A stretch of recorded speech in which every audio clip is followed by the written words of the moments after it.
Test వచ్చింది చూడండి. ఏరా అబ్బాయి, మార్కులేంటి 100కి 3? బుద్ధి ఉందా అసలు నీకు? నా తప్పేమీ లేదు నాన్నగారు. ఎంత చదివినా ఎంత బాగా రాసినా పరీక్షలు తక్కువగా, మార్కులు తక్కువగా వస్తున్నాయి నాన్నగారు. మరి దీని కారణం ఏంట్రా? స్కూల్ వాస్తు బాగాలేదేమో నాన్నగారు. కాదా టీచర్ దగ్గరికి వెళ్దాం.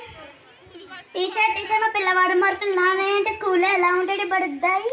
మీరే చూడండి, వాడి ప్రతిభను నిన్న చెప్పిన పాఠంలో ఈ ప్రశ్న అడుగుతాను.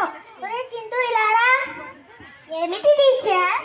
నిన్ను నేను ప్రశ్న అడుగుతాను. నిన్న చెప్పిన పాఠంలో చక్కెర ఇసుక కలిపిన మిశ్వర్యాన్ని నీకు ఇస్తే ఎలా వేరు చేస్తావు? ఓ ఏముంది టీచర్, ఇసుక కింద పోస్తే సరి, చీమలు వచ్చి తింటాయి, ఇసుక మిగులుతుంది. ఇదండి వాడి ప్రతిభ. పోనీ చదువులు తగ్గిన అంశాలు ఏమైనా చేస్తాడా? అది చూడండి. చూడు, ఆ బొమ్మ గీసుకురా. ఓకే టీచర్, 1 నిమిషంలో గీసి తెస్తాను చూడండి. అంబే అంబే అంబే. ఇవ్వండి టీచర్, మీరు అడిగిన బొమ్మ. ఏదిరా బొమ్మేది? ఆవేది గడ్డేది?